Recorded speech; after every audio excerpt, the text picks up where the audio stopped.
Dia depan ustaz ni ada satu garam. Garam dia panggil garam tameng aswad. Garam tameng aswad. Apa kisah mana? Garamnya nampak macam garam biasa tu, tapi dia ada luar biasa lain tu semua. Yang garam ni garam hitam. Garam hitam tuan-tuan tengok, dan juga masinnya tuan-tuan cuba. Sama dekat masin. Cuma kelebihan dia ada herba dalam garam ni. Yang mana kita masakkan menggunakan herba dan diadukkan, dan insya-Allah dia tidak boleh menaikkan kita punya darah tinggi kita, dan juga tuan semua di samping itu juga dia boleh menyelesaikan segala masalah-masalah gangguan kerohanian dalam diri kita, bahkan bukan setakat dalam diri kita, di luar pun boleh.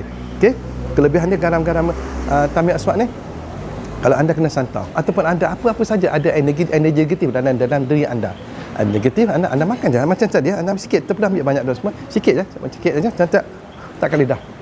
Masin memang masin, tapi tak tanpa masin sangat, dan rasanya seperti kita makan telur pindan. Dan bila tuan-tuan telan saja, kalau ada unsur negatif dalam badan tuan semua, maka sekejap dalam masa 2-3 minit tuan, ataupun 5 minit, paling lama 2 minit, anda akan muntah. Anda rasa loya, anda akan muntah. Dan bila muntah tu, banyaklah kedai akan keluar semua perkara-perkara yang tidak baik. Mungkin kaca, mungkin paku, mungkin macam-macam akan keluar daripada diri anda. Jadi inilah tuan-tuan semua kelebihan garam tameng aswad. Kalau anda inginkan dapatkan ini, garam tameng aswad ni, maka tuan-tuan boleh hubungi pihak Ruskin untuk dapatkan.